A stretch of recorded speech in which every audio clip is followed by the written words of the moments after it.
마라나타 반갑습니다. 투어 요한계시록 제18회 방송입니다. 18번째예요. 18장을 투어하게 되었습니다. 오늘은 큰 성 바벨론의 패망, 이런 제목인데요. 계시록에는 두 개의 바벨론이 나옵니다. 첫 번째는 지난번에 살펴보았던 17장의 큰 음녀 신비의 바벨론이고요. 18장은 이 세상 정치, 경제, 문화의 중심국가 또는 그 도성을 뜻합니다.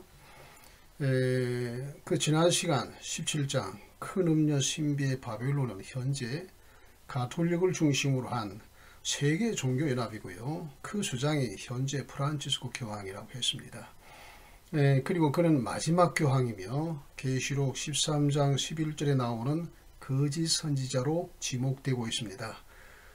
그는 현재 80세가 넘었지요. 얼마나 오래 살지 모르지만 그가 계시록에서 지목된 거짓 선지자라면 주님의 날이 얼마나 가까웠는지 정신이 번쩍 들게 하지요. 자, 그래서 우리는 항상 주의 오심을 사모하고 깨어서 준비하면서 또 시대를 분별하고 늘 말씀과 기도로 거룩함을 유지하며 주님 다시 오심을 바라보아야 될 줄로 믿습니다. 네. 자, 2절에 보면은 천사가 선포합니다. 무너졌도다, 무너졌도다, 큰 성 바벨론이여. 이 바벨론의 멸망은 16장에서 일곱째 대접재앙이 쏟아질 때 일어나는 사건이죠. 그 부분을 한번 다시 살펴봅니다. 계시록 16장 17절에 20절 일곱째 천사가 그 대접을 공중에 쏟음에 큰 성이 세 갈래로 갈라지고 만국의 성들도 무너지니 큰 성 바벨론이 하나님 앞에 기억하신 바 되어 그의 맹렬한 진노의 포도주 잔을 받으며 각 섬도 없어지고 산악도 간데 없더라. 자, 그런데 여기서 우리가 좀 설명을 좀 해야 되겠는데요. 일곱째 대접재앙 때에 바벨론이 무너지는데 이제 그것을 구체적으로 이제 18장에 와서 설명을 하면서 왜 바벨론이 무너졌는가 이제 이런 것을 보여주고 있는데요. 그러면 이 일곱째 대접 앞에 여섯째 대접 중에 뭐가 있습니까? 아마겟돈 전쟁이 나옵니다. 계시록 16장 그 16절에 보면 새 영이 히브리어로 아마겟돈이라 하는 곳으로 왕들을 모으더라. 마지막 전쟁, 최후의 전쟁, 그것을 위해서 아마겟돈을 모으더라. 이 세 영은 용의 입에서 나오는, 또한 짐승의 입에서, 거짓 선지자 입에서 나오는 더러운 영인데 개구리 같은 영이라고 그랬지요. 그 영이 히브리어로 아마겟돈이라 하는 곳으로 왕들을 모으는데 최후의 전쟁을 위해서 그렇게 하는 것이죠. 자, 그런데 여기서 그 아마겟돈 전쟁에 대해서 구체적인 내용이 없습니다. 근데 그 내용이 어디에 나오는 거 하니? 바로 19장에 나오고 있어요. 그 19장 11절에 보면 주님께서 백마탄자로 그렇게 설명을 하고 있습니다. 또 내가 하늘에 열린 것을 보니 보라 백마와 탄자가 있으니 그 이름은 출신과 진실이라. 그가 공의로 심판하여 싸우더라. 그 눈이 불꽃 같고, 또 13절에 그가 피 뿌린 옷을 입었고, 그 다음에 하늘에 있는 군대들이 희고 깨끗한 시마포를 입고 백마를 타고 그를 따르더라. 그 주님께서 이 전쟁에 나서는데 천사들이 또는 성들이 함께 백마를 타고 그를 따른다는 것이죠. 자, 15절에 보면 그 입에서 이한검이 나오니 그것으로 만국을 치겠고 친히 저희를 철저으로 다스리며 또 친히 하나님의 곧 전능하신 이 맹렬한 진노의 포도주 틀을 밟겠고, 그렇게 되어 있어요. 자, 그리고 이제 19절에 보면 또 내가 봄에 그 짐승과 땅의 임금들과 군대들이 모여 어디로 모입니까? 아마겟돈을 모이는 것이죠. 그 말타는 자와 그 군대로 더불어 전쟁을 일으키다가 참 땅의 군대들이 주님과 함께 전쟁을 일으킨다. 참 황당하지요. 어떻게 주님을 이기겠습니까?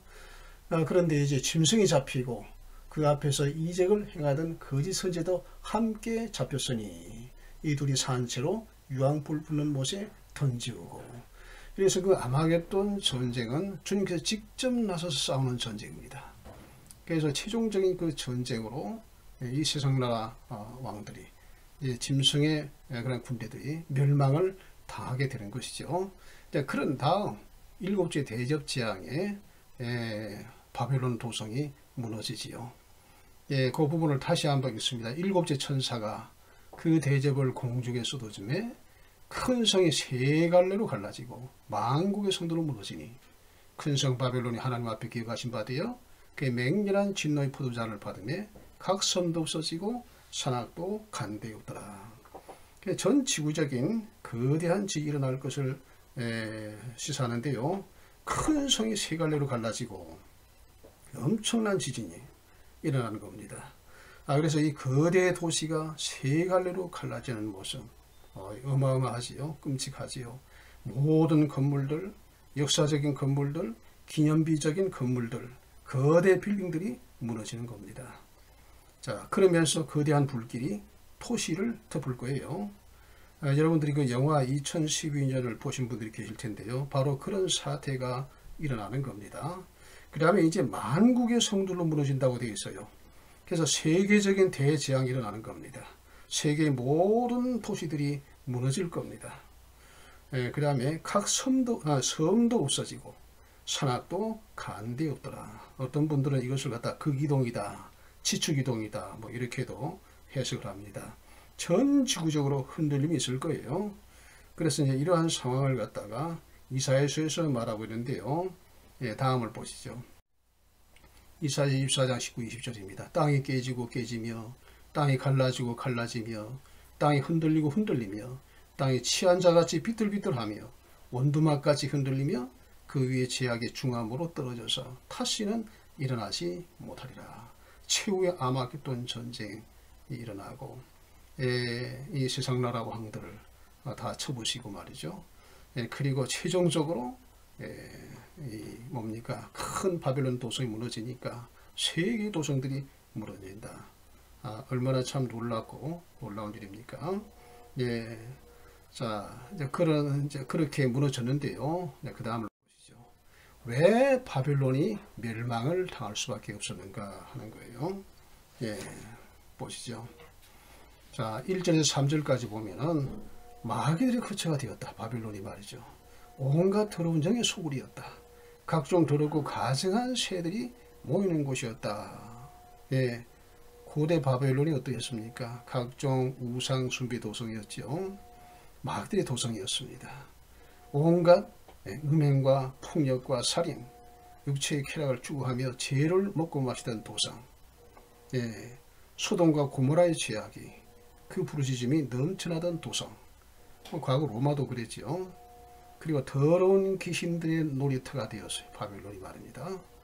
이제 그것을 말하고 있는 겁니다. 자, 그 다음에 모든 민족들이 그녀의 음행의 진노의 포도주를 마셨다. 땅의 왕들도 그녀와 음행하였다. 땅의 상인들도 그녀의 넘치는 사치로 치부하였다 하는 겁니다. 이게 뭔가 하니 모든 민족들이, 땅의 왕들이, 상인들이 바벨론을 따라했어요. 바벨론을 본받았어요. 그와 함께 부를 누렸어요. 그와 함께 방탕했습니다. 그와 함께 타락했어요. 우상을 따라 살았습니다. 자, 그래서 심판을 당하는 겁니다. 자, 그 다음에 이게 가장 참 중요합니다. 24절에 나오는 것인데요. 선지자들과 성도들 모든 자의 피가 이 성중에 보였다. 그렇게 되어 있습니다. 다섯 증인에서 이런 내용이 나오죠. 순교자들이 호소합니다. 거룩하고 참되신 대주제여, 땅에 거하는 자들을 심판하여 우리 피를 갚아주지 아니하시기를 어느 때까지 하시려 하나이까. 이런 순교자의 호소가 응답이 되어서 이제 바벨론이, 세상이 멸망을 당하는, 심판을 당하는 것이죠. 그 다음을 보시죠. 하늘로서 나는 음성이 있습니다. 이것은 또 경고라고 할 수가 있습니다. 하늘로서 나는 경고. 내 백성아 거기서 나오라. 그 죄에 참여하지 말라. 그에 받을 재앙들을 받지 말라. 두 바벨론에서 나오라. 음료교에서 나오라. 세상에서 분리되어 살라. 그런 거예요. 자, 그래서 요한일서 2장 15절 10절에 보면은 이렇게 되어 있습니다. 이 세상이나 세상에 있는 것들을 사랑하지 말라. 누구든지 세상을 사랑하면 아버지의 사랑이 그 속에 있지 아니하니. 아버지의 사랑이 없으면은 어떻게 구원받은 백성이 되겠습니까? 이는 세상에 있는 모든 것이 육신의 정욕과 안목의 정욕과 이생의 자랑이 다 아버지께로 쫓아온 것이 아니요 세상으로 쫓아온 것이라. 그게 마지막 시대가 되면 말이죠. 믿는 사람이라고 할지라도 육신의 정욕으로 안목의 정욕으로 이생의 자랑으로 믿음에서 떨어지는 일이 많지요. 자, 그래서 지금 내 백성아 거기서 나오라. 세상에서 나오라. 그 죄에 참여하지 말라. 그에 받을 재앙들을 받지 말라. 경고하는 겁니다. 그 다음에 그 죄는 하루에 사무쳤다. 하나님은 그 불의한 일을 기억하시기 때문이다. 그랬어요. 예. 자, 그것은 이 바벨론의 죄악이 쌓이고 쌓여서 하늘까지 닿았다는 비유적인 표현이에요. 하나님께서는 오래오래 참으세요. 죄악이 차기까지 참으시는 겁니다. 그러나 끝까지 참는 게 아니에요. 언젠가 심판하시죠. 자, 주님께서 예루살렘의 멸망을 예언하셨습니다. 근데 당장 멸망된 게 아니에요. 40년 후에 멸망을 당했습니다. 무슨 뜻입니까? 하나님께 오래 참으셨고 회개하기를 기다리셨다는 겁니다. 그러나 회개치 아니하니까 멸망을 당했죠. 바벨론도 역시 마찬가지라 하는 겁니다. 그 다음에 그의 행위대로 그의 섞은 잔에도 값절을 갚아주라. 그가 사치한 대로 고난과 애통으로 갚아주라. 자, 이것은 뭡니까? 이 복수적인 표현입니다. 복수적인 표현, 보복적인 심판이에요. 하나님은 공의로우신 하나님이에요. 사랑의 하나님도 되시지만 공의로우신 하나님입니다. 십자가는 두 가지 모습을 보여주고 있습니다. 하나님께서 이처럼 세상을 살렸다 하시는 것이고요. 하나님께서 이처럼 죄를 미워하신다. 이처럼 죄를 증오하신다. 죄는 반드시 갚는다. 그것을 보여주는 것이 십자가 사건입니다. 그래서 십자가는 한편은 그리스도 하나님의 사랑을, 한편은 하나님의 공의를 보여주는 그러한 십자가라고 하는 것이죠.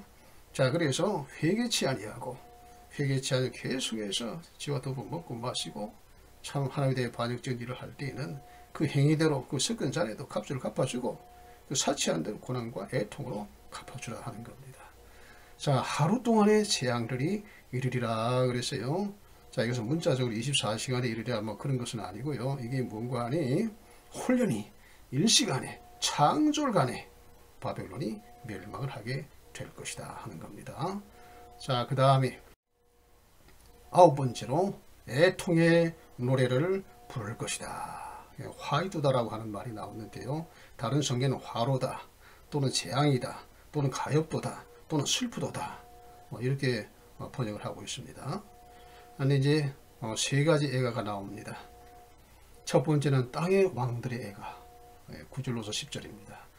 그와 함께 음행하고 사치하던 땅의 왕들이 그가 불타는 연기를 보고 위하여 울고 가슴을 치며 그의 고통을 무서워하여 멀리 서서 이르되 화이또다 화이또다 큰성 경관성 바벨론이여 한 시간에 내 심판이 이르렀다 하리로다. 두 번째는 상인들의 애가입니다. 땅의 상인들이 그를 위하여 울고 애통하는 것은 다시 그들의 상품을 사는 자가 없습니다. 상인들이 상품 사는 자가 없으면 얼마나 슬프겠습니까? 바벨론으로 말미암아 치부한 이 상품의 상인들이 그의 고통을 무서워하여 멀리 서서 울고 애통하여 이르되 화이또다 화이또다 큰 성이여 세마포 옷과 사주옷과 붉은 옷을 입고 금과 보석과 진주로 꾸민 것인데 그러한 부가 한 시간에 망하였도다. 그 다음에 바다 선원들의 애가입니다. 모든 선장과 각처를 다니는 성객들과 선원들과 바다에서 일하는 자들이 멀리 서서 그가 불타는 연기를 보고 외쳐 이르되 이 큰 성과 같은 성이 어디 있느냐 하며 티끌을 자기 머리에 뿌리고 울며 애통하여 외쳐 이르되 화이또다 화이또다 이 큰 성이여 바다에서 배부리는 모든 자들이 너희 보배로운 상품으로 치부하였더니 한 시간에 망하였도다. 여러분 이 내용에 그림이 떠오르지 않습니까? 선원들이 말이죠. 배를 타고 멀리서 이 참 불타오르는 바빌론 성을 바라보고 탄식하고 슬퍼하는 그 모습. 예. 자, 이렇게 세 가지 애가를 살펴보았습니다. 자, 그 다음에 힘센 천사의 선포입니다. 자, 21절에서 23절까지인데요. 바빌론이 바다에 던져진 맷돌같이 되리라. 여러분, 깊은 바다에 맷돌을 집어 던지면 어떻게 됩니까? 찾아낼 수도 없고요, 건져낼 수도 없는 겁니다. 그것을 말하는 거예요. 그래서 이제 바빌론이 멸망을 당하는데 다시는 바빌론은 있지 아니할 거다. 그런 것을 이야기해주고 있는 겁니다. 자, 바빌론을 의인화해서 이렇게 말합니다. 다시는 내 음악 소리, 다시는 내 세공업자, 다시는 내 맷돌 소리가 들리지 아니하리라. 보이지 아니하리라. 예, 들리지 아니하리라. 자, 이렇게 말하고 있습니다. 자, 이게 이제 뭡니까? 예, 다시는 내 음악 소리가 들리지 아니하리라. 이 도성의 음악 소리, 참 날마다 들려왔지요. 그런데 그 음악은 어떤 음악일까요? 예, 마지막 시대를 살아가는 우리는 그 음악이 어떤 것이냐 하면 타락한 음악입니다. 원래 음악은 하나님께 영광을 돌리기 위한 것이었어요. 뭡니까? 내가 내 백성을 내 찬송을 부르게 하리라. 뭐 이사야서에 나오죠. 그래서 하나님께서는 그 음악을 당시 영화롭게 하는데 참 부르도록 한 것인데요. 하나님을 영화롭게 하는 그런 찬송이 아니라 자기를 즐겁게 하는 거예요. 이 백성은 내가 택하였나니 나의 찬송을 부르게 하려 함이라. 그런 말씀이 있는데요. 이 찬송은 하나님께 돌리는 찬송이 아니요, 자기를 위한 찬송이요, 바빌론을 위한 찬송이다. 그런데 그 찬송이, 그 노래소리가 다시는 들리지 아니할 거다. 자, 다시는 내 세공업자가 보이지 아니하리라. 이건 뭡니까? 공산품을 만드는 기업들 보이지 않을 거고요, 모든 산업들이 스토테고 보이지 아니할 거다. 자, 그 다음에 다시는 내 맷돌 소리가 들리지 아니하리라. 식료품 만드는 거, 또 먹거리를 만드는 사업, 그런 것이 보이지 아니할 거다. 다시는 내 등불빛이 내게 비치지 아니하리라. 다시는 내 신랑 신부의 음성이 들리지 아니하리라. 내 복수로 말미암아 만국이 미혹되었도다. 등불빛이 내게 비치하지 아니라. 이게 뭡니까? 그렇게 생동감 있고 찬란한 도성, 그런데 적막하게 되어버렸다. 어디 갔는지 없어졌다. 신랑 신부의 음성이 들리지 아니라 다시는 잔치 소리, 다시는 기쁨의 소리가 없을 것이다 라고 하는 것이고요. 내 복술로 말미암아 만국이 미혹되었도다. 예, 만국이 바빌론에 미혹되어서 함께 심판을 받게 되었다. 이 복술은 그 헬라어로 파르마키아라고 하는 것인데요, 점치는 일, 마약 같은 미신적인 것으로 인하여 세상에 많은 것이죠. 점치는 일, 여러분, 점치는 사람들은 어떻습니까? 결국은 망합니다. 어떤 기업의 회장이 무슨 문제만 있으면, 중요한 문제만 있으면 점쟁이를 찾아갔다고 합니다. 점쟁이가 시키는 대로 했대요. 그 처음엔 잘 되었습니다. 점쟁이 말 듣고요. 나중에는 어떻게 됐느냐? 다 망했습니다. 그래가지고 국내에 있지도 못하고 외국에 나가서 숨어서 살고, 그런 기업 회장이 있는 것을 제가 이름도 압니다만은 그래요. 자, 그래서 그 점쟁이 말을 듣고 내 복술로 말미암아 만국이 미혹되어 함께 망하게 되었다. 이러한 이야기입니다. 자, 마지막으로요, 바빌론은 어디인가 하는 겁니다. 바빌론은 어디인가? 분명히 장소가 있어요. 그래서 이 구약에 보면 맨 처음 바빌론은 신할 땅에 있는 도성이고요. 그 다음에 신바빌론이라고 하는 것이 느부갓네살 왕의 그 바빌론이죠. 그 바빌론이 굉장히 영화로운 그 영광을 나타낸 강력한 제국이었는데요. 그러나 우상 숭배의 도성이, 타락한 도성이. 자, 그래서 분명히 마지막에도 바빌론의 도성이 있습니다. 로마 시대에는 로마 제국이 바빌론이라고 그렇게 불렸지요. 마지막 시대에 어디가 바빌론이겠습니까? 첫 번째는 마지막 시대, 인본주의 물질 문명을 자랑하며 세계 정치 경제 문화를 주도하는 국가나 도성. 두 번째는 온갖 음란과 제문화를 양산, 온 세계를 취하게 하는 소돔의 도성, 대표적인 도성. 예. 그 다음에 바닷가의 도성. 그 17절에 18절에 그 나오고 있어요. 예. 보면은 바닷가에 있는 도성이에요. 18절은 불부는 연기를 보고 외쳐가로되 이 큰 성과 같은 성이 어디 있느냐 그래도요. 선원들이 그렇게 한다는 거죠. 그래서 바닷가의 도성 뭐 이렇게도 볼 수가 있는데요. 예, 구체적으로 지금 전 세계에서 가장 막강한 그런 나라 어디가 되겠습니까? 여러분이 짐작이 되겠지요. 예, 자, 그런데 다음을 보시죠. 예, 드미트리 두두만 루마니아 선교사의 그런 간증을 제가 좀 소개를 하려고 그러는데 이분을 아시는 분은 아실 겁니다. 제가 그 드미트리 두두만 선교사의 그 간증집을 한 30년 전쯤에 그것을 얻게 되었는데요. 너무 번역이 조잡해서 도무지 이걸 제대로 읽을 수가 없었습니다. 자, 그런데 그 후에 한 10년 후인가 이제 그 영상을 어디서 보았는데요. 그 오브로 된 영상입니다. 간증 영상인데 거기 보니까 이제 자막으로 나오는데 잘 돼 있어요. 근데 나중에 이제 그 자막을 누군가가 그것을 편집을 해서 또한 인터넷에 올린 것도 보았는데 이제 오늘 그것을 이제 소개를 이제 할 겁니다. 드미트리 두두만 목사님은 북루마니아 태생의 해군 장교였습니다.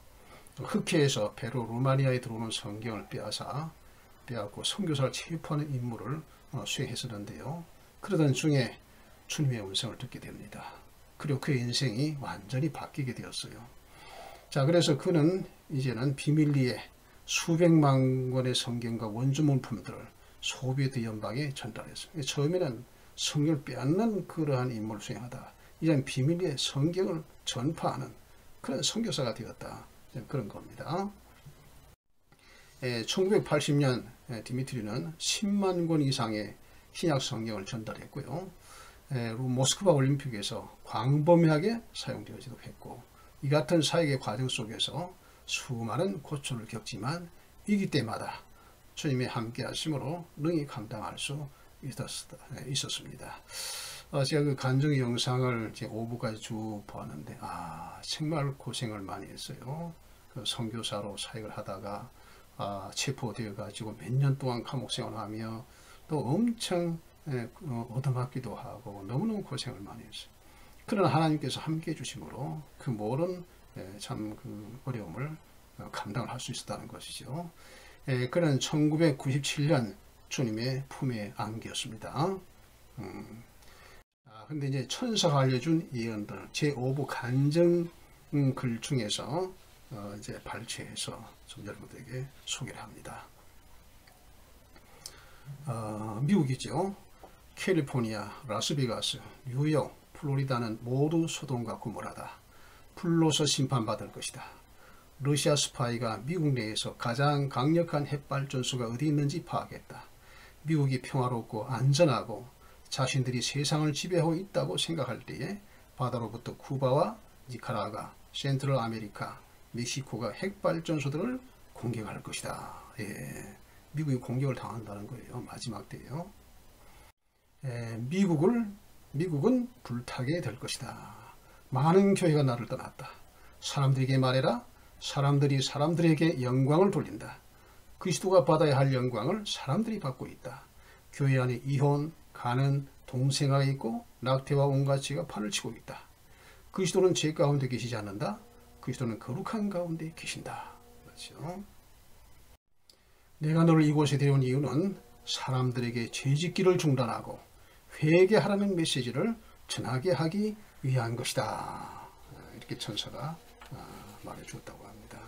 자, 하나님께서는 영어도 할 줄 모르는 그를 1985년경에 미국으로 보내셨습니다. 그리고 미국의 회개의 메시지를 선포하게 하셨다는 겁니다. 그리고 아무도 듣기를 원하지 않은 이 메시지를 고독하게 꾸준히 전했습니다. 근데 이제 9.11 이후 사람들이 조금씩 반응하기 시작했다고 뭐 그렇게 전해지고 있습니다. 그는 그 집회에 참 초청을 가도요, 강사비도 많이 받지 못하고 좋은 대접도 받지 못하고 전반적으로 무시를 당하며 사역을 했다고 합니다. 근데 이제 나중에 사람들의 평가가 이렇습니다. 두드만 목사님의 메시지는 헨리 그루버, 레너드 레븐힐, 데이비드 윌커슨 목사님과 비슷하다. 이제 그런 평가를 받았어요. 이 세 분 다 소천을 하신 분들이죠. 예, 그리고 두드만 목사님도 소천을 하셨고요. 자, 그런데 이제 지금 미국의 현재 상황이 어떻습니까? 지금 이 방송을 찍는 이제 이 상황에서 미국은 아주 혼미한 중에 있습니다. 이렇게 1월 20일에 새로운 대통령 취임식을 하는데 트럼프는 거기 가지 않겠다고 하고 있고요. 또 트럼프는 미국의 그 선거 결과에 승복한다는 말을 한 적이 없습니다. 그리고 뭔가 지금 이제 중대한 일을 준비하고 있다. 이제 이런 것이 이제 알려지고 있는데요. 자, 그래서 참 이 미국뿐만 아니라 미국 교회뿐만 아니라 또 온 세계에 정말로 주님의 다시 오심을 사모하고 깨어있는 그러한 성도들이 이하여 기도하고 있습니다. 트럼프가 다시 재선될 수 있도록요. 그런 기도를 하고 있어요. 왜냐고 하면 트럼프가 당선이 되면 복음의 기회가 더 연장이 될 겁니다. 자, 그래서 놀라운 일을 하기를 또한 기대하고 있고요. 그런 기도를 하고 있습니다. 자, 그런데 만일에 이 트럼프가 이제 재선을 하지 못하고 바이든으로 확정이 되고 바이든 정부가 시작이 되게 되면은 어떻게 되겠습니까? 그만큼 적그리스도의 시대가 빨리 오게 되는 겁니다. 지금 그런 상황에 있습니다. 어쨌든 이 시대가 굉장히 중요한 시대인데요. 여러분, 이 방송을 듣는 여러분, 하늘의 소망을 두시고 하나님나라를 구하며 깨어있고 준비하며 살아가는 여러분 될 수 있기를 주님의 이름으로 축복을 드립니다. 여기까지입니다. 다음 시간에는 천년왕국 계시록 20장을 살펴볼 겁니다. 이상입니다.